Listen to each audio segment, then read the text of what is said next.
Hello दोस्तों, स्वागत है आपका नए सेशन में। हमने वर्ल्ड ज्योग्राफी को कंप्लीट कर लिया था। आज से हम शुरू कर रहे हैं भारतीय भूगोल इंडियन ज्योग्राफी की क्लासेस को। अगर हम देखें तो यह एक बहुत विस्तृत विषय है इस समझने के लिए। एनसीईआरटी में क्लास 9 से ही इंडियन ज्योग्राफी को अलग से पढ़ाया जाता है तथा विस्तृत रूप में भी समझाया जाता है। और शुरुआत होती है भारत एक परिचय से। भारत क्या है, भारत कैसी भूमि है। तो अगर हम देखें तो पूरे पृथ्वी में को हम दो हिस्सों में बांटते हैं, उत्तरी गोलार्ध और दक्षिणी गोलार्ध। उत्तरी गोलार्ध को अगर देखें तो एक पश्चिमी हिस्सा है और एक पूर्वी हिस्सा है। तो भारत किस हिस्से में आता है थोड़ा सा समझते हैं। अगर हम देखें पूरी पृथ्वी ऐसे है और बीच से जा रही है 0 डिग्री विषुवत रेखा। तो विषुवत रेखा के ऊपर का क्षेत्र आपका उत्तरी गोलार्ध और विषुवत रेखा के नीचे का क्षेत्र दक्षिणी गोलार्ध। उत्तरी गोलार्ध में एक रेखा 0 डिग्री जा रही है जो कि ग्रीनविच लंदन से जा रही है, जहां से दुनिया भर का समय तय होता है। इसके इधर देखें तो पश्चिम है और इसके इधर देखें तो पूर्व है। और भारत की स्थिति यहीं पर है, भारत की स्थिति इधर है। तो अगर देखें तो भारत की स्थिति उत्तरी गोलार्ध में है और पूर्वी हिस्से में है। तो भारत अगर देखें तो उत्तरी गोलार्ध के पूर्वी हिस्से में आता है। और यदि इसके बंटवारे की स्थिति देखें कि कहां से कहां तक है, तो मुख्य भूमि 8 डिग्री 4 मिनट से 37 डिग्री 6 मिनट की ओर चलती है उत्तर दिशा में। तथा पूर्वी दिशा में अगर देखें तो पूर्व में अगर इधर से देखें तो 68 डिग्री से 97 डिग्री 25 मिनट की ओर चलता है। तो यह भारत की स्थिति है। इस स्थिति को हम मैप के थ्रू समझते हैं। मैप के थ्रू अगर हम समझें तो कैसी स्थिति है थोड़ा सा मैप से ही समझते हैं। अगर हम देखें तो भारत कुछ इस प्रकार से नजर आता है। और भारत इस प्रकार से नजर आता है तो उसका अगर हम नीचे से बिंदु देखें तो कन्याकुमारी मुख्य भूमि का अंतिम बिंदु अगर देखें, दक्षिणतम बिंदु, तो क्या है कन्याकुमारी 8 डिग्री 4 मिनट। जबकि अगर हम उत्तरी बिंदु देखें तो आपको दिखाई देगा 37 डिग्री 6 मिनट इंदिरा पॉइंट। किंतु अगर हम अंडमान को देखें, अंडमान बहुत नीचे है और यह मुख्य भूमि का हिस्सा नहीं है किंतु द्वीप समूह का हिस्सा है। यह 6 डिग्री पर है और इस स्थान का नाम है इंदिरा पॉइंट। तो अगर प्रश्न पूछता है कि भारत का उत्तरी बिंदु कौन सा है तो आप बताएंगे इंदिरा कॉल। जबकि अगर आपसे पूछता है दक्षिणतम बिंदु तो आप बताएंगे इंदिरा पॉइंट, जो कि ग्रेट निकोबार में है। किसमें है? ग्रेट निकोबार। जबकि मुख्य भूमि का दक्षिणतम बिंदु है 8 डिग्री 4 मिनट कन्याकुमारी। और यदि हम देखें अपने पूर्व दिशा में तो पूर्व अगर देखें तो पूर्व क्या है, ये 97 डिग्री 25 मिनट स्थान है किबिथु। और किबिथु वर्तमान में अरुणाचल प्रदेश में है, जो कि भारत का अंतिम पूर्वी बिंदु है। जबकि पश्चिमी बिंदु अगर देखें तो गुजरात में गौरमोता, जिसे गुहार मोती भी कहते हैं, कहां पर है? गुजरात में। यह भारत का पश्चिमी बिंदु है। 68 डिग्री 7 मिनट से 97 डिग्री 25 मिनट तक। भारत के कुछ पड़ोसी राज्य भी हैं। उससे पहले हम भारत के विषय में थोड़ा सा जानते हैं। भारत की जो आकृति है वो कैसी है तो आप बताएंगे चतुष्कोणीय। कैसी आकृति है भारत की? चतुष्कोणीय। ठीक है। भारत की स्थिति क्या है तो अभी बताया था भारत की स्थिति उत्तरी गोलार्ध में है। कौन से गोलार्ध में? उत्तरी गोलार्ध में। दूसरी बात, उत्तरी गोलार्ध के साथ साथ किस हिस्से में है तो आप बोलेंगे पूर्वी हिस्से में। दूसरा, भारत का क्षेत्रफल कितना है तो भारत का क्षेत्रफल है 32,87,263 किलोमीटर स्क्वायर या वर्ग किलोमीटर, जो कि दुनिया का 7वां बड़ा मुल्क है, 7वां बड़ा देश है। दुनिया का सबसे बड़ा मुल्क अगर हम देखें तो रूस, उसके बाद आता है कनाडा, फिर उसके बाद चाइना, फिर उसके बाद यूएसए, फिर उसके बाद ब्राजील, फिर उसके बाद ऑस्ट्रेलिया, और 7वें नंबर पर आता है भारत। भारत के बाद आता है अर्जेंटीना, अर्जेंटीना के बाद आता है कजाकिस्तान, उसके बाद आता है अल्जीरिया। यह मुख्य 10 देश है क्षेत्रफल में। अगर बात करें भारत की जनसंख्या की, तो भारत की जनसंख्या है 2011 की जनगणना के अनुसार 121 करोड़। कितनी है? 121 करोड़। और हम दुनिया में दूसरे नंबर के देश हैं जनसंख्या में। मगर वर्तमान जो आंकड़े अभी आ रहे हैं वह यह कहते हैं कि चाइना सेकंड पोजीशन पर है और भारत फर्स्ट पोजीशन पर है। किंतु 2011 की सेंसस से आंकड़े आते हैं, उसमें हम सेकंड पोजीशन में हैं दुनिया भर में। अगर हम देखें तो दुनिया की 17.7% जनसंख्या भारत में रहती है। 17.7% पॉपुलेशन भारत में रहती है, जबकि भारत का दुनिया के मुकाबले क्षेत्रफल कितना है? 2.4%। कितना है? 2.4% क्षेत्रफल है, और जबकि दुनिया की आबादी रहती है 17.7%। समझ रहे हैं आप? तो बड़ी स्थिति है। स्थलीय सीमा, स्थलीय सीमा अगर हम देखें तो हमारी स्थलीय सीमा गुजरात से शुरू होते हुए जम्मू कश्मीर होते हुए हम उत्तर प्रदेश, बिहार, सिक्किम होते हुए पहुंचते हैं बांग्लादेश की ओर, जहां त्रिपुरा और पश्चिम बंगाल आपको दिखाई देते हैं। तो टोटल अगर स्थलीय सीमा देखें तो हमारी स्थलीय सीमा है 15,200 किलोमीटर, 15,200 किलोमीटर। मगर जो गृह मंत्रालय के आंकड़े हैं वह बताते हैं कि वर्तमान में 15,106 किलोमीटर हमारी स्थलीय सीमा है। किताबों में, पुस्तकों में आपको मिलेगा 15,200 किलोमीटर, मगर होम मिनिस्ट्री के आंकड़े बताते हैं कि 15,106 किलोमीटर आपकी स्थलीय सीमा है, आपका लैंड बॉर्डर है।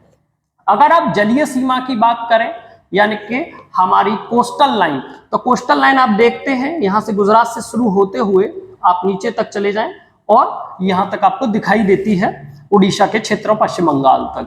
फिर उसके बाद आपके कुछ द्वीप समूह हैं, जिसमें से आपको दिखाई देता है अंडमान निकोबार, और तरफ दिखाई देता है लक्षद्वीप। तो इसकी टोटल अगर लगाएं कोस्टल लाइन, तटीय सीमा, तो हमारी तटीय सीमा या जलीय सीमा है 7,516 किलोमीटर। कितनी है? 7,516 किलोमीटर, जिसमें से मुख्य भूमि अगर इन दोनों को हटा दिया जाए द्वीप समूह को, तो हमारी पूरी सीमा है 6100 किलोमीटर। कितनी है? 6100 किलोमीटर। कुल कितनी है? 7,516 किलोमीटर। एक बात और, सबसे ज्यादा किसी राज्य की है कोस्टल लाइन, तो आप बताएंगे गुजरात की है। अगर पूछे केंद्र शासित प्रदेश किसकी है, तो अंडमान की है। तो राज्य में गुजरात सबसे ज्यादा जलीय सीमा, किंतु अगर केंद्र शासित प्रदेश में देखें तो अंडमान निकोबार की सबसे ज्यादा जलीय सीमा है। ठीक है। अगर इसके बाद देखें हम, तो भारत में वर्तमान में हमारे पड़ोसी राज्य, पड़ोसी देश कौन कौन से हैं? तो पहले हम देखेंगे हमारे स्थलीय पड़ोसियों को, फिर हम उसके बाद देखेंगे अपने जलीय पड़ोसियों को। तो सबसे पहले हम देखते हैं हमारे स्थलीय पड़ोसी। तो हमें दिखाई देता है पाकिस्तान।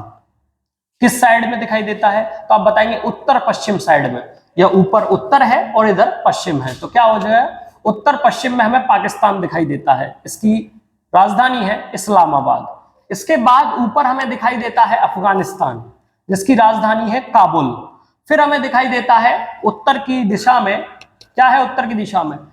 चीन, जो कि दुनिया का तीसरा बड़ा मुल्क है, जिसकी राजधानी है बीजिंग। उसके बाद हमें नीचे दिखाई देता है नेपाल, नेपाल की राजधानी है काठमांडू। फिर हमें दिखाई देता है भूटान, जिसकी राजधानी है थिम्फू। फिर हमें एक तरफ दिखाई देता है अपने किस दिशा में? तो आप बताएंगे पूर्वी दिशा में हमें दिखाई देगा म्यांमार। फिर हमें नीचे दिखाई देगा बांग्लादेश। तो यह हमारे क्या है? स्थलीय पड़ोसी देश। म्यांमार की राजधानी है नाइपेते और बांग्लादेश की राजधानी है ढाका। अब हमारे दो पड़ोसी देश, जलीय पड़ोसी, पहला है श्रीलंका और दूसरा है मालदीव। ये हमारे पड़ोसी जलीय पड़ोसी है हमारे। एक अगर हम देखें तो इंदिरा पॉइंट से हमें इंडोनेशिया भी पास पड़ता है, किंतु वह हम नहीं मानते कि वह हमारा पड़ोसी है। हम दो मुख्य पड़ोसी मानते हैं, श्रीलंका को और एक मालदीव को, क्योंकि हम मुख्य भूमि से लेकर चलते हैं। अच्छा, सबसे ज्यादा स्थलीय सीमा पे किससे हमारी सीमा सबसे ज्यादा मिलती है? देश से। तो एक ट्रिक है, उससे बड़ा आसान हो जाता है आपको याद करना। 55 MBA, बड़ा सिंपल सी ट्रिक है। सबसे पहले BA, यह है बांग्लादेश। सबसे ज्यादा हमारी सीमा जिस देश से लगती है वह है बांग्लादेश, ठीक है। CH, ये सबसे ज्यादा सीमा लगती है चीन से, सेकंड कंट्री जिससे हमारी सीमा लगती है। फिर आप बताएंगे, फिर आपकी सीमा लगती है PA, पाकिस्तान से। फिर आपको दिखाई देता N, नेपाल, ठीक है। फिर आपको दिखाई देता M, M का मतलब म्यांमार। फिर आपको दिखाई देता है B, यानी भूटान। और फिर आपको दिखाई देता A, यानी अफगानिस्तान। तो आप एक क्रम में याद कर सकते हैं, आपको याद करने की आवश्यकता ही नहीं पड़ेगी कि कौन सा देश की सीमा ज्यादा है और कौन से की कम है। आपको सिंपल सी बात, सबसे पहले आपको दिखाई दे रहा बांग्लादेश, तो सबसे ज्यादा सीमा लग रही है बांग्लादेश से। कितनी लग रही है? तो आप बताएंगे 4096 किलोमीटर, 4096 किलोमीटर। उसके बाद लग रही है आपकी चाइना से, फिर उसके बाद आपकी लग रही है पाकिस्तान से, फिर आपकी लग रही है नेपाल से, फिर M, म्यांमार से, फिर भूटान से, और फिर अफगानिस्तान से। आपकी सीमा साझा हो रही है, ठीक है। आया समझ में? तो सबसे ज्यादा किससे लग रही है? बांग्लादेश से 4096 किलोमीटर। सबसे कम कितनी लग रही है? तो अफगानिस्तान से 106 किलोमीटर। यह भारत की स्थिति है। अब देखते हैं भारत के राज्यों को। भारत में अगर देखें तो भारत में वर्तमान में कितने राज्य हैं? तो भारत में अगर देखें तो राज्य हैं 28। कितने राज्य हैं? 28। और अगर संघ राज्य क्षेत्र कहें या केंद्र शासित प्रदेश कहें तो कितने हैं? वह है 8। आपको सभी याद होने चाहिए। अगर हम देखें तो क्षेत्रफल में सबसे बड़ा राज्य, अगर देखें तो क्षेत्रफल में सबसे बड़े राज्य कौन से हैं? तो क्षेत्रफल में सबसे बड़ा राज्य है राजस्थान, उसके बाद है मध्य प्रदेश, उसके बाद है महाराष्ट्र, उसके बाद है उत्तर प्रदेश। यह 4 बड़े स्टेट हैं क्षेत्रफल में। उत्तर प्रदेश का स्थान चौथा है। जबकि जनसंख्या में देखें तो जनसंख्या में सबसे पहली पोजीशन पर उत्तर प्रदेश है। क्या है? उत्तर प्रदेश। तो हम एक एक राज्य को समझेंगे, उनकी राजधानियों को भी समझेंगे, क्योंकि राज्य और राजधानियों को समझना आवश्यक है। और राज्य और राजधानियों को जब समझ लेंगे तो आपकी यह समझ में आ जाएगा कि किस राज्य की सीमा किस देश से लग रही है। क्योंकि राज्य अगर समझ में आ जाएंगे, स्थितियां समझ में आ जाएंगी, तो यह समझ में आ जाएगा किस देश से यह सीमा साझा कर रहे हैं। तो सबसे पहले ऊपर से हम देखते हैं, यहां पर सबसे पहले है यह लद्दाख। तो आप देख रहे हैं लद्दाख को। लद्दाख की राजधानी क्या है? तो आप बताएंगे लेह इसकी राजधानी है, ठीक है। उसके बाद हम देख रहे हैं जम्मू कश्मीर को, JNK, इसकी राजधानी है श्रीनगर। क्या है? श्रीनगर। फिर आप देख रहे होंगे यहां पर हिमाचल प्रदेश को, इसकी राजधानी क्या है? तो आप बताएंगे हिमाचल प्रदेश की राजधानी क्या है? शिमला। दूसरी राजधानी बनाने का प्रयास है जिसका नाम धर्मशाला कहा जा रहा है।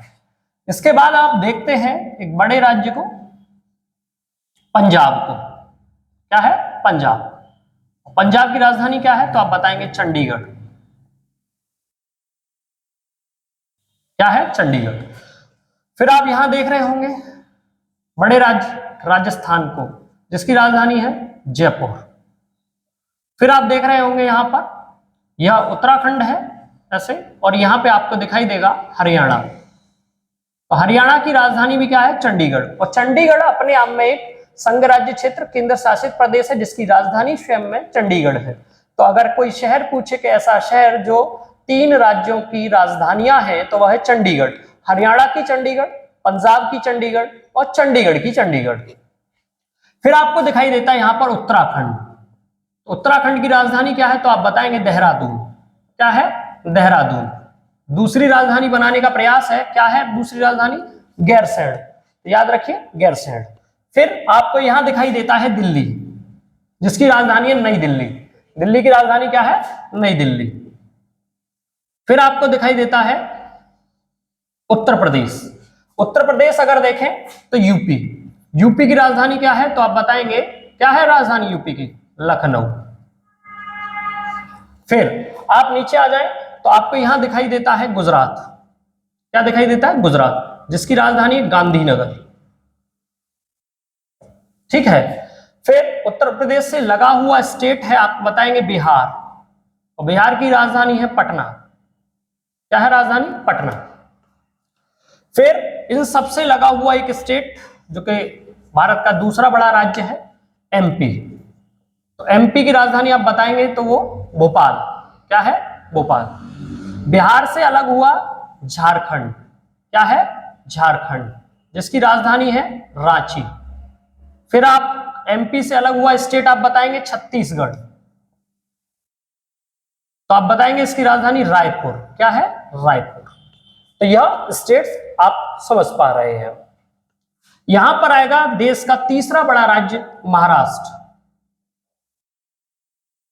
जिसकी राजधानी है मुंबई। क्या है? मुंबई। फिर आपको यहां छोटा सा एक देश राज्य दिखाई देगा, जिसका नाम है गोवा, और गोवा की राजधानी है पणजी। क्या है? पणजी। एक क्रम में पढ़ते जाइए, समझ में आ जाएगा। यहां देखिए ये आपको राज्य दिखाई दे रहा है, ये है वेस्ट बंगाल। क्या है? वेस्ट बंगाल। इसकी राजधानी है कलकत्ता।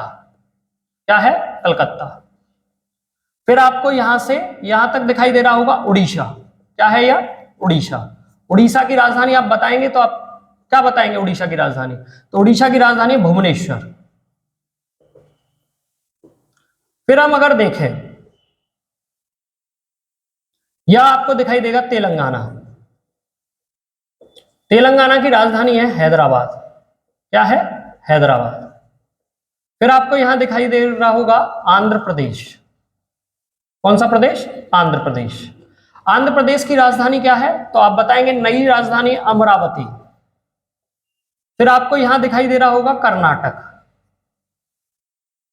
इसकी राजधानी है तो आप बताएंगे बंगलौर, सिलिकॉन सिटी बंगलौर। फिर आपको यहां दिखाई दे रहा होगा केरल। केरल की राजधानी क्या है? तो आप बताएंगे तिरुवनंतपुरम। और फिर आपको इधर दिखाई दे रहा होगा तमिलनाडु, और तमिलनाडु की राजधानी क्या है? चेन्नई, जिसका पुराना नाम था मद्रास। ठीक है। पहले मैं स्टेट्स को समझा देता हूं, फिर उसके बाद संघ राज्य क्षेत्रों को 8 जो है उनको समझा दूंगा। अब यहां देखें सिक्किम, यह है सिक्किम। तो यह सिक्किम है, सिक्किम की राजधानी है गंगटोक। क्या है? गंगटोक। फिर आप यह ऊपर दिखाई दे रहा है, यह है अरुणाचल प्रदेश। अरुणाचल प्रदेश की है आप बताएंगे ईटानगर। क्या है? ईटानगर। फिर आपको यहां दिखाई दे रहा होगा नागालैंड, तो नागालैंड की क्या है? कोहिमा। फिर आपको यहां दिखाई दे रहा होगा मणिपुर। मणिपुर की क्या है? तो आप बताएंगे इम्फाल। फिर ये आपको दिखाई दे रहा होगा मिजोरम। मिजोरम की राजधानी आइजोल। यह आपको दिखाई दे रहा होगा त्रिपुरा, और त्रिपुरा की राजधानी क्या है? अगरतला। यह आप ये देख रहे हैं, यह है मेघालय। मेघालय की है शिलांग, और यह बीच में बचा आपका असम, जिसकी राजधानी है दिशपुर, जिन्हें 7 सिस्टर्स के नाम से जाना जाता है। ठीक है। यह आपके हुए 28 स्टेट्स, जिसमें से आप और 2 हमने पढ़ लिए यहां पर यूटीज। कौन से? चंडीगढ़, और दूसरा आपने पढ़ा यहां पर दिल्ली। 2 यूटीज को आपने यहां पर पढ़ लिया, एक चंडीगढ़ और एक दिल्ली। 2 यूटीज हो चुके हैं, और 2 यूटीज आपके लद्दाख और जम्मू कश्मीर। 4 आपने देख लिए। 5वां आप देखें तो 5वां यूटी हम यहां देख रहे हैं, क्या है? लक्षद्वीप। राजधानी कवरत्ती। फिर आप यहां देख रहे होंगे, यह क्या है? आपका अंडमान निकोबार, अंडमान निकोबार द्वीप समूह, जिसकी राजधानी क्या है? तो आप बताएंगे पोर्ट ब्लेयर। क्या है, पोर्ट ब्लेयर। कितने हो गए, 6। फिर आप देख रहे होंगे पांडिचेरी को, यहां पर है पांडिचेरी। पांडिचेरी की राजधानी पांडिचेरी है। पांडिचेरी का क्षेत्र केरल में भी आता है और आंध्र प्रदेश में भी आता है। 3 स्टेट्स में पांडिचेरी फैला हुआ है, तमिलनाडु, केरल और आंध्र प्रदेश। फिर आप देख रहे हैं किसको, आप यहां पर एक 2 यूटीज को एक किया गया है। 2 यूटीज एक होने के बाद इनका यहां देखें तो ये दमन था और ये था दादर नागर हवेली। अब इनको एक कर दिया गया है। क्या कर दिया गया, एक कर दिया गया।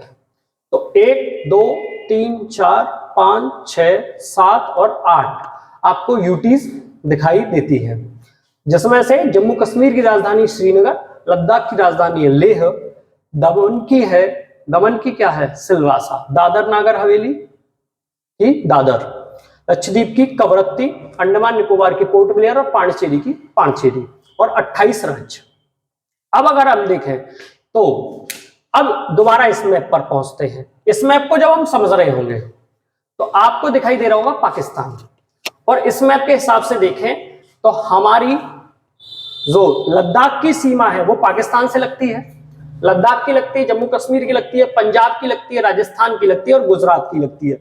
गुजरात का सरक्रीक क्षेत्र विवादित स्थल है पाकिस्तान के साथ।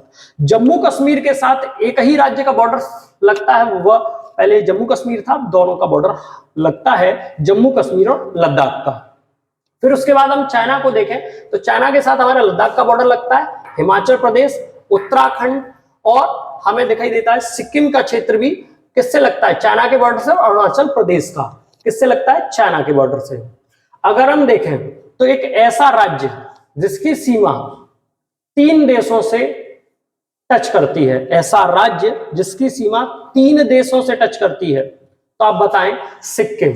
देखिए ये सिक्किम है, सिक्किम की सीमा नेपाल से भी लगती है, भूटान से भी लगती है और ऊपर चीन से भी लगती है। तो यह एक ऐसा राज्य जिसकी सीमा किससे लग रही है, 3 देशों से लग रही है। ऐसा राज्य जो 3 तरफ से विदेशी सीमा से जुड़ रहा है, तो यह राज्य आप देखें तो यह राज्य कौन सा है, यह त्रिपुरा राज्य है। त्रिपुरा की सीमा 3 तरफ से किससे लग रही है, बांग्लादेश से। किससे लग रही है, बांग्लादेश से। तो बांग्लादेश से ये सीमा लग रही है त्रिपुरा की। त्रिपुरा 3 तरफ से घिरा हुआ है बांग्लादेश से। ठीक है, यह क्वेश्चन पूछे गए क्वेश्चन है जो पूछे जाते हैं। अब हम देखते हैं भारत के अगर विभाजन देखें तो भारत का जो विभाजन है उत्तर से दक्षिण वह कितना है, 3214 किलोमीटर। कितना है, 3214 किलोमीटर उत्तर से दक्षिण। जबकि आप देखें पूर्व से पश्चिम, तो पूर्व से पश्चिम है 2933 किलोमीटर। कितना है, 2933 किलोमीटर पूर्व से पश्चिम, और उत्तर से दक्षिण है 3214 किलोमीटर। ठीक है, अगर हम देखें भारत के बिल्कुल मध्य से एक रेखा जा रही है, जिसको क्या कहते हैं बेटा, उसको कहते हैं कर्क रेखा। कर्क रेखा, और यह कर्क रेखा 23.5 23.5 डिग्री नॉर्थ में जाती है। तो 23.5 डिग्री नॉर्थ जो कि भारत को 2 हिस्सों में बांटती है, कर्क रेखा भारत के 8 राज्यों से जाती है। किन राज्यों से, 8 राज्यों से। तो एक एक करके समझते हैं। कर्क रेखा हमारी 8 राज्यों से होकर जाती है। अब 8 राज्यों को हम क्रम से पढ़ेंगे कि कौन सा क्रम आता है। तो सबसे पहले जाती है, पहले निकलती है, अब बताएंगे, गुजरात, उसके बाद राजस्थान, उसके बाद मध्य प्रदेश, फिर उसके बाद झारखंड, उसके बाद छत्तीसगढ़, छत्तीसगढ़ के बाद झारखंड, झारखंड के बाद आप देखेंगे तो पश्चिम बंगाल, पश्चिम बंगाल के बाद आप देखेंगे तो पश्चिम बंगाल पहुंच गए, अब यहां पहुंचे त्रिपुरा, और उसके बाद मिजोरम। तो कर्क रेखा भारत के 8 राज्यों से जाती है। 8 राज्यों का क्रम क्या है, गुजरात, राजस्थान, मध्य प्रदेश, छत्तीसगढ़, झारखंड, पश्चिम बंगाल, त्रिपुरा और मिजोरम। ठीक है, अब अगर हम देखें तो भारत की मानक समय रेखा, मानक समय रेखा जिससे हमारा टाइम डिसाइड होता है 82.5 डिग्री। पूर्व, 82.5 डिग्री पूर्व, जो कि बिल्कुल मध्य से खींची गई है भारत में, और यह इधर और इधर के जस्ट बीच में समय है। हमने पढ़ा था वर्ल्ड ज्योग्राफी में कि अगर आप 15 डिग्री शिफ्ट करता है सूरज तो 1 घंटा समय होता है, और यदि आप पूर्व में शिफ्ट करें 15 डिग्री तो समय बढ़ता है, और अगर पश्चिम में करें तो घटता है। हम पूर्व में है, अभी देखा था हमने, उत्तरी गोलार्ध के किस हिस्से में है, पूर्वी हिस्से में, तो हमारे यहाँ समय बढ़ेगा। और हम अगर देखें तो 68 से 97 अप्रोक्सीमेटली 30 डिग्री है, तो हमारा पूर्व से पश्चिम के बीच में जो समय का अंतर है वो 2 घंटे का है। कितना है? 2 घंटे का। कैसे? यदि हम देखें तो गौर माता में सुबह के यदि 7 बज रहे हैं, तो वास्तविकता में यहां अगर जब हम देखेंगे किबिथु में तो सुबह के 5 बज रहे होंगे, तो क्योंकि ये जो समय है ये 2 घंटे पहले है, एक्स्ट्रा समय रहता है 2 घंटे। तो यहां जब सूर्य अस्त हो जाता है किबिथु में, यहां सूरज निकलता है, या यहां लेट प्रक्रियाएं चलती है। तो गुजरात का 7 बजे का समय और यहाँ का 5 बजे का समय एक जैसा होता है, ठीक है। किंतु इस सब को बचने के लिए हमने बीच में से एक रेखा खींची भारत से, जिसको क्या कहते हैं? प्रधान मध्याह्न रेखा, और वह डिसाइड करती है समय को। और यह जो पूर्व रेखा है यह कहां से जाती है? तो यह जाती है 2 स्थानों के नाम आते हैं, पहला है मिर्जापुर उत्तर प्रदेश, और दूसरा आता है नैनी इलाहाबाद, नैनी इलाहाबाद का क्षेत्र। और इस हिसाब से देखें हम ईस्ट में हैं 82.5 डिग्री, तो हमारा 5.5 घंटा समय कहां से? लंदन से आगे है। कितना? +5:30 GMT। इसीलिए हमारा अगर समय देखें तो लंदन में जिस समय 12 बज रहे होंगे, इस प्रधान मध्याह्न रेखा पर 5:30 बज रहे होंगे। कितने बज रहे होंगे? 5:30, क्योंकि हम 5.5 घंटे आगे हैं, ठीक है। तो हमारी जो प्रधान मध्याह्न रेखा वो कहां से जा रही है? तो आप बताएंगे उत्तर प्रदेश से ही जा रही है। किस जगह से जा रही है? तो आप बताएंगे 82.5 डिग्री मिर्जापुर नैनी इलाहाबाद के क्षेत्र से जा रही है। अच्छा, ये जो रेखा है यहां पर आपको कर्क रेखा से काट रही है, तो ये किस स्टेट में काटती है? तो क्वेश्चन पूछेगा प्रधान मध्याह्न रेखा और कर्क रेखा किस राज्य में एक दूसरे को काटती है? तो वो छत्तीसगढ़ में काटती है एक दूसरे को। किस राज्य में काटती है? छत्तीसगढ़ में। अच्छा, कुछ अन्य देशों के साथ भी हमारे बंटवारे हैं, जैसे हम श्रीलंका के साथ अगर हम बॉर्डर शेयर कर रहे हैं, कौन सा? सी वाटर बॉडीज है, तो यहां पर कौन सी जल संधि है? पढ़ाए थे हम, एशिया पढ़ा रहे थे, तो आपको बताया था कि श्रीलंका और भारत के मध्य जो संधि है वह कौन सी है? तो भारत व श्रीलंका के मध्य अगर हम देखें तो भारत और श्रीलंका के मध्य जो जल संधि है उसको बोलते हैं पाक जल संधि। क्या कहते हैं? पाक जल संधि।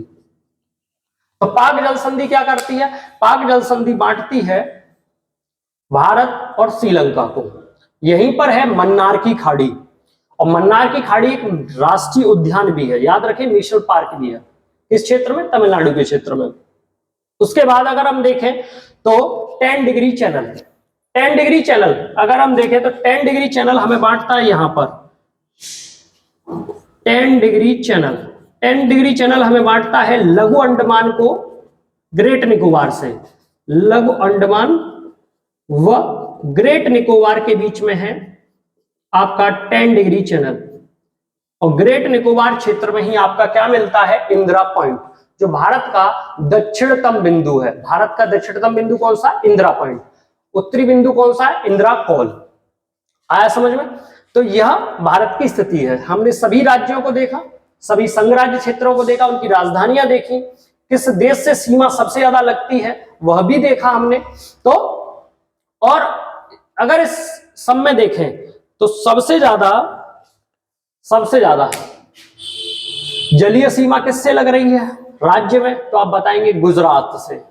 किंतु केंद्र शासित प्रदेश के रूप में पूछे तो किस केंद्र शासित प्रदेश से सबसे ज्यादा जलीय सीमा लग रही है? तो आप बताएंगे अंडमान निकोबार से। भारत के सबसे बड़े राज्यों के रूप में हमने देखा तो क्षेत्रफल में सबसे बड़ा राज्य राजस्थान, मध्य प्रदेश, महाराष्ट्र, उत्तर प्रदेश। जनसंख्या में देखें तो उत्तर प्रदेश प्रथम स्थान पर है। उत्तर प्रदेश को इसलिए जानना आवश्यक है, अगर हम उत्तर प्रदेश की तैयारी कर रहे हैं तो उत्तर प्रदेश के विषय में जानना इसलिए आवश्यक है क्योंकि उत्तर प्रदेश से ही प्रश्न पूछने का रहता है रिवाज। अगर पूछे भारत का सबसे बड़ा जिला, राज्य हो गया, अब देखते हैं जिले को। भारत का सबसे बड़ा अगर जिला देखें तो कच्छ जिला है गुजरात में। कच्छ जिला जो गुजरात में है, यहाँ पर आप देखेंगे डेजर्ट है, पूरा थार रेगिस्तान है, वह भारत का सबसे बड़ा जिला है। जबकि दूसरा बड़ा जिला अगर देखें तो वह लेह है। कौन सा है? लेह, जो कि राजधानी है किसकी? तो आप बताएंगे लद्दाख की। लद्दाख में दो ही जिले हैं, एक का नाम है लेह और एक का नाम है कारगिल। तो ये दो जिले हैं जो कि लद्दाख में आते हैं। ठीक है, तो दूसरा एक ऐसा राज्य जो तीन तरफ से एक देश से घिरा हो तो वो त्रिपुरा है, बांग्लादेश से। इस सीमा रेखा को क्या कहते हैं हम? शून्य रेखा। अब अगर हम देखें तो भारत और चाइना के बीच में जो सीमा लगती है, भारत और चाइना के बीच में जो सीमा लगती है, उस सीमा का नाम क्या है? तो आप बताएंगे मैकमोहन रेखा। ठीक है, जबकि भारत और पाकिस्तान से जो सीमा लगती है उसका नाम क्या है? तो रेड क्लिफ रेखा। रेड क्लिफ रेखा जो कि बॉर्डर को अलग करती है। जिस अफगानिस्तान की जो सीमा हमसे लग रही है 106 किलोमीटर, अफगानिस्तान की सीमा सबसे कम लग रही है भारत से 106 किलोमीटर। सबसे ज्यादा किससे लग रही है? चाइना से, सॉरी बांग्लादेश से। ठीक है, और बांग्लादेश से लग रही है। सबसे कम किससे लग रही है? अफगानिस्तान से। अफगानिस्तान से जो सीमा सबसे कम लग रही है, इस लाइन को क्या कहते हैं? तो आप बताएंगे डूरंड लाइन। क्या कहते हैं? Durand line. अच्छा, भारत और पाकिस्तान के मध्य जो सीमा रेखा है उसका नाम है रेड क्लिफ। आपको पता है कि जब देश आजाद हुआ 1947 में, तो जो बंटवारा हुआ था वो पूर्वी पाकिस्तान और पश्चिमी पाकिस्तान के रूप में हुआ था। पश्चिमी पाकिस्तान वर्तमान पाकिस्तान है, जबकि पूर्वी पाकिस्तान वर्तमान में बांग्लादेश के नाम से जाना जाता है। दोनों बॉर्डर का नाम जो रखा गया था वो रेड क्लिफ था। तो वर्तमान में भी अगर पूछे कि भारत और बांग्लादेश के बीच में सीमा रेखा का जो नाम है वो क्या है, तो आप बताएंगे रेड क्लिफ नाम ही है। क्या है? Red Cliff. कि त्रिपुरा से जो सीमा लगती है उसे जीरो लाइन कहते हैं। क्या कहते हैं? ये जो बॉर्डर लग रहा है त्रिपुरा से, किसका? बांग्लादेश का, वह बॉर्डर क्या कहलाता है? Zero line. यह कुछ ऐसे फैक्ट हैं जो घुमा फिरा के पूछ लेता है आपसे। ठीक है, दूसरी बात अगर हम देखें भारत का मुख्य क्षेत्र, तो मुख्य क्षेत्र जो है वो कन्याकुमारी से इंदिरा पॉइंट तक है। कन्याकुमारी से इंदिरा पॉइंट। ठीक है, मगर दक्षिणतम बिंदु देखें तो वो इंदिरा पॉइंट है। ठीक है, अगर देखें पश्चिमी बिंदु तो वो क्या है? गौर मोता या गुहार मोती। कई जगह गौर मोता है, कई जगह गुहार मोती है। कहां पर है? गुजरात में। जबकि हम देखें पूर्वी बिंदु, तो पूर्वी बिंदु आप बताएंगे किबिथु। कौन से स्टेट में है? अरुणाचल प्रदेश में। अभी किबिथु में विजिट हुई थी किसकी? तो आप बताएंगे गृह मंत्री अमित शाह साहब की विजिट हुई थी किबिथु में, और उन्होंने बयान दिया था कि यह भारत का अंतिम नहीं, पहला विलेज है, पहला गांव है किबिथु। यानी उन्होंने कहा कि अगर हम देखें तो हमारी एक नीति रही है पूर्व की ओर देखो, पूर्व की ओर देखो। तो पूर्व में हमारा सबसे पहला गांव कौन सा है? किबिथु। तो उन्होंने कहा कि पहला गांव अगर दर्जा दिया जाए तो जहां से स्टार्टिंग होती है वह है किबिथु। तो याद रखिएगा, क्योंकि अगर गृह मंत्री साहब ने विजिट की है तो प्रश्न यहां से बन सकता है कि किस स्टेट में किबिथु है, तो आप बताएंगे अरुणाचल प्रदेश में। यह हमारा कौन सा बिंदु है? तो आप बताएंगे यह हमारा पूर्वी बिंदु है। कितने डिग्री पर है? 97 डिग्री 25 मिनट पर। 97 डिग्री 25 मिनट पर आप स्क्रीनशॉट ले सकते हैं। उम्मीद है यह सेशन आपको अच्छा लगा होगा, उपयोगी रहा होगा। प्लीज लाइक करें, सब्सक्राइब करें, शेयर करें। मिलते हैं नेक्स्ट सेशन में। नमस्कार।